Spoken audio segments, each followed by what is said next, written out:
All right, guys, we are going to talk about gas exchange in plants, and that's because we are going to be looking at stomata under the microscope. So it's important that we understand what they are, how they work, right? And plants use feedback mechanisms too, so we're going to explore that as well.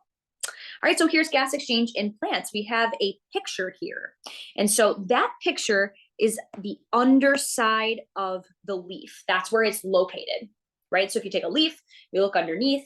If you could zoom in, you would actually see the stomata. And this is what they would look like. Of course, we can't see them with our eyes, unfortunately, but we're going to be looking at that under the microscope.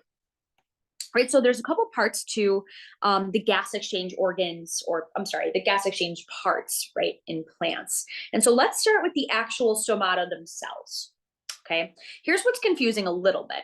The stomata is actually the hole right here. So if you can kind of see where I'm pointing, the stomata is the actual pore or the hole where the gas comes in and out. Okay, and so remember, they're on the underside of the leaf. They are going to let carbon dioxide in, right, which is opposite than us, and they're going to let oxygen out.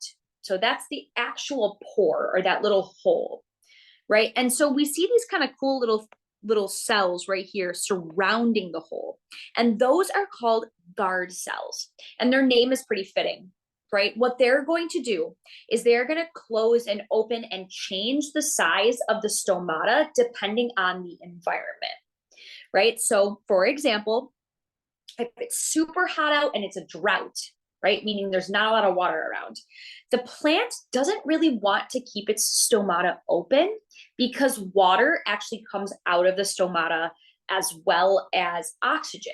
And this isn't really on purpose. This is a little bit on accident.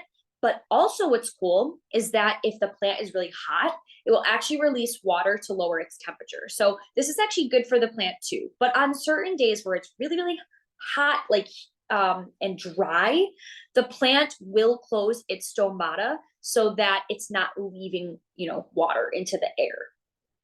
Okay, so guard cells is actually how the plant regulates or controls gas exchange.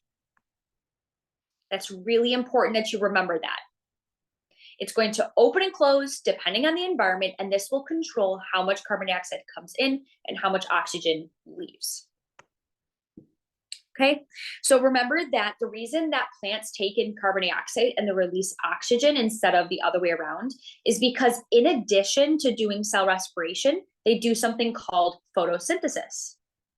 Okay, which we'll talk about later on in the year in more detail. But for now, what you need to know is that they take in carbon dioxide and they release oxygen because they do photosynthesis.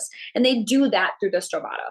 We're going to kind of zoom in on a photo of a stoma, okay, and a guard cell. And remember, okay, the stoma is the literal hole right here, that pore.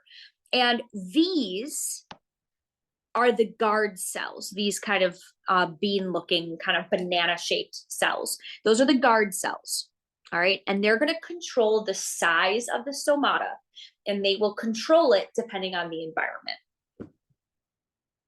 All right, I want you to highlight regulate and gas exchange and water loss, because those guard cells are in charge of controlling water loss through the stomata and gas exchange. All right, I want you to notice how cool these cells right here, we can actually kind of see some of their organelles. I'm sorry about that, right? So we see the nucleus, we see some chloroplast, we see the cell wall. So we will actually see these cells, which is really cool on the microscope. I just want to clarify something really quickly. You might think that plants don't do cell respiration, but they do, okay? And so let's talk about how that kind of works. So essentially during the day, right, we're going to see during the day when they're able to do photosynthesis because the sun is out, they're going to be constantly letting CO2 into their stomata, into the stomata, and then water and O2 out. But at night, notice that that stomata is closed. You see that? It's a little bit hard to tell, but it's closed, right? And so during the night, what happens is the plant cells are doing respiration. Okay, so the oxygen that they made throughout the day, they just kind of put it back into their cells. The glucose that they made throughout the day, they put it back into their cells, into their mitochondria, and they're going to do cell respiration with it. So that's another reason why we might want to close that stomata, because we want to keep the oxygen in so we can use it for cell respiration. Yes, all living things have feedback mechanisms. That's one of the things that classifies them as living, is the ability to maintain homeostasis and kind of change and alter the internal environment to keep that stable homeostasis. All right, so yes, plants use a feedback loop. So let's go ahead and look at it. Right, here's a stimulus.